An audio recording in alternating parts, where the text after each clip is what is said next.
জামালউদ্দিন ইসলাম শিবির নাঙ্গলকোট সদর সদরিয়া নাঙ্গলকোট দক্ষিণের সভাপতি সাহেব, আজকের প্রোগ্রামের সম্মানিত সভাপতি জনাব এবায়েদুল্লাহ, আজকের প্রোগ্রামের সঞ্চালক ইসলামী ছাত্র শিবির নরসিংদী জেলার সাবেক অফিস সম্পাদক জনাব মুদাসসির ফায়াজ, ৫ নং ওয়ার্ডের সহসভাপতি মহসিন ভাই সহ সম্মানিত এলাকাবাসী, মুসল্লিয়ানে কেরাম, আসসালামু আলাইকুম ওয়া রাহমাতুল্লাহ।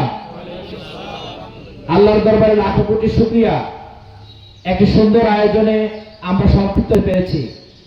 এই আয়োজনটি সাধারণ কোনো আয়োজন নয়, এই আয়োজনটি বিশ্বের শ্রেষ্ঠ গ্রন্থ, মানবতার মুক্তির সনদ, হেদায়েত গ্রন্থ, মহাগ্রন্থ অর্থসহ আল কোরআন উপহার প্রদান অনুষ্ঠান। আপনারা সকলে জানেন, রমজান মাসের মর্যাদা বৃদ্ধি পেয়েছে মহাগ্রন্থ আল কোরআন নাজিলের কারণে। আমরা ইতিহাস পড়ে জেনেছি, আইয়ামে জাহিলিয়াতের অন্ধকার দূর হয়েছিল মহাগ্রন্থ আল কোরআনের আলোক ছটায়। আমরা এভাবে বিভিন্ন সময়ে বিভিন্ন যুগে বহু ব্যক্তি যারা অন্ধকারের গলিপথ থেকে আলোর পথে দিশা পেয়েছিলেন, প্রত্যেকে কোরআনের সংস্পর্শে এসে আলোর দিশা পেয়েছিলেন। কোরআনের মর্যাদা এটি আমাদের সমাজেও বিদ্যমান, আমরাও কোরআনকে মর্যাদা দিই। তো আমাদের কোরআনের মর্যাদা দেওয়ার ধরনটা হচ্ছে ভিন্ন। আমরা কোরআনকে গিলাবন্দি করে রেয়ালের মধ্যে রেখে, তাকের উপর রেখে মাঝে মধ্যে চুমো খাই, বুকে জড়িয়ে ধরি। আমাদের মর্যাদা দেওয়ার মান হচ্ছে এই। প্রিয় ভাইরা আমার, কোরআনকে মানব জন্য বলা হয়েছে। তার শুরু চ্যালেঞ্জ করেছে পৃথিবীতে আর একটি গ্রন্থ নেই যেই গ্রন্থ তাকে বলে জানার বিষয় নেই, ঠিক না? কিন্তু আমরা কোরআনকে যেভাবে মর্যাদা দেওয়ার কথা সেভাবে মর্যাদা দিতে জানি না। আমরা কোরআন আব্দুল হাই তিনি কোরআন তেলাওয়াতের কথা বলেছেন। আমি কোরআনের তেলাওয়াতের অর্থ পেয়েছি। আমরা শুধু মানে তেলাওয়াত অর্থ পড়াকে বুঝি।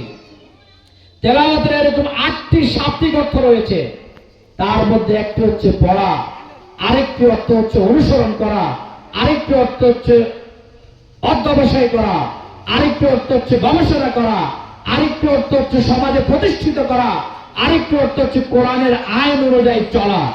কিন্তু আমাদের সমাজে শুধু একটি অর্থ বিদ্যমান, শুধু তেলাওয়াত করা, পড়ে যাওয়া।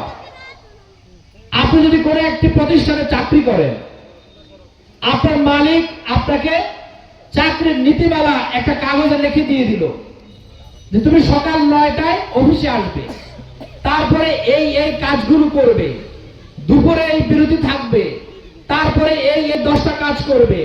এরপরে তুমি তোমার সকল কাগজপত্র ফাইলপত্র গুছিয়ে 3 জনের সাথে মিটিং করে 4 জনকে কাজ বুঝিয়ে দিয়ে তারপর তুমি অফিস থেকে বিদায় নিবে। একটা বুকলেটে আপনাকে লিখে দেওয়া হলো। আপনি কি করলেন? সেই বুকলেটটিকে গিলাফে বাঁধাই করে 9টা থেকে শুরু করে বিকাল 4টা পর্যন্ত চুমু খেলেন। সেখান থেকে বালি তাড়ানোর চেষ্টা করলেন, ময়লা দূর করার চেষ্টা করলেন। পরের দিন যদি মালিক এসে বলে তোমাকে একটি বুকলেট দিয়েছিলাম, বই দিয়েছিলাম, কাজের নির্দেশনা দিয়েছিলাম, সেখান থেকে দেখে খুঁজে খুঁজে বলো কয়টি কাজ তুমি করেছো। তুমি আপনারা যদি মালিককে বলেন, হে মালিক, আপনি যেই বুকলেটটি আমাকে দিয়েছিলেন, কাজের নির্দেশিকা দিয়েছিলেন, আমি এটাকে এত মর্যাদা দিয়েছি, এটাকে আমি গিলাফবন্দি করেছি, এটাকে আমি বুকে জড়িয়ে ধরেছি, বারবার চুমু খেয়েছি, কিন্তু ভিতরে কি কি কাজ আমাকে দিয়েছেন একটি কাজও তো আমি করি নাই। আপনার চাকরি থাকবে কি থাকবে না?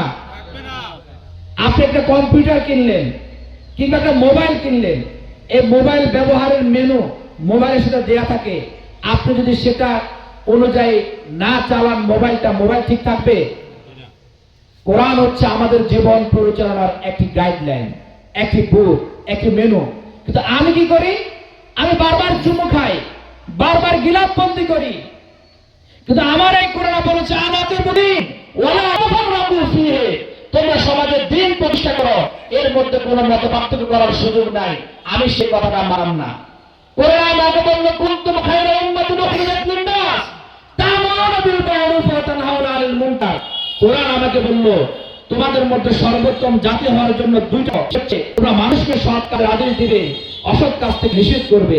আমি শুধু চুমু খেলাম, গিলাপ বন্দি করলাম, আমি সৎ কাজের আদর্শ দিলাম না, অসৎ কাজ থেকে নিষেধ করলাম না, অথচ আমি বলি আমি কোরআনের মর্যাদারী। কোরআন বলল ওয়ালতাকুম মিনকুম উম্মাতুন ইয়াদউনা ইলাল খায়র, তোমাদের মধ্যে জাতির মধ্যে একটি দল থাকতে হবে যারা মানুষকে সৎ কাজের আদেশ দিবে, অসৎ কাজ থেকে নিষেধ করবে। আপনি বললেন আমার নেতা তো বলছে কোরআনের রাজনীতি নাই, আমার নেতা তো বলছে রাজনীতির সাথে কোরআন মেলানো যাবে না, ধর্ম মেলানো যাবে না, অথচ কোরআন আমার জীবনের পূর্ণাঙ্গ ব্যাখ্যা। কোরআন আমার একটি শাশ্বত জীবন বিধান, একটি গ্রন্থের নাম। পৃথিবীর মানুষের শুরু থেকে শেষ পর্যন্ত এমন কোন সিস্টেম নাই, পদ্ধতি নাই আমার জীবনের পরতে পরতে চলার জন্য প্রত্যেকটা লাইন নিতে তাল করা হয়েছে, ঠিক কিনা? কোরআন বলছে চুরি করলে তুমি হাত কেটে দাও, কোরআন বলছে ধর্ষণ করলে পাথর নিক্ষেপ করে তাকে শাস্তির ব্যবস্থা করো। আমার সমাজে বলে এটা ইসলামী, এটা মৌলবী আইন। এই কথা কারা বলে? যা গরমের কোথায় দুর্নীতি করে, লক্ষ কোটি টাকা পাচার করে, আমাদের গরিবের সম্পদ লুটপাট করে, তারা বলে হাত কাটার বিধান এই সমাজে চালু করা যাবে না, ঠিক কিনা? ঠিক। যারা দর্শনের সাথে জড়িত, ইফতিজিকে জড়িত, মাদকে জড়িত, তারা এই সমাজে কোরআনের শাসন প্রতিষ্ঠা করতে চায় না, ঠিক কিনা? কিন্তু দেশের কোরআন প্রেমিক মানুষ যারা, আলেম ওলামা যারা, তারা এই সমাজে কোরআনের আইন দেখতে চায়। আমাদের এই নাঙ্গলকোট, আমাদের পিতামহী, এই নাঙ্গলকোটকে আমরা নতুন করে গড়ে তুলতে চাই। এই নাঙ্গলকোটে বেদাবাদ এবং হানাহানির রাজনীতিকে আমরা প্রত্যাখ্যান করতে চাই। চাঁদাবাজি, টেন্ডারবাজি, দখলবাজির রাজনীতির অবসান ঘটাতে চাই। মাদকের ব্যবসার অবসান ঘটাতে চাই। সবকিছু অবসান ঘটিয়ে একটি সুন্দর সমাজ প্রতিষ্ঠা করতে হলে কোরআনের শাসন প্রতিষ্ঠা ছাড়া, কোরআনের আলোকে সমাজকে আলোকিত করা ছাড়া আর কোনো বিকল্প নাই। আসুন বিভিন্ন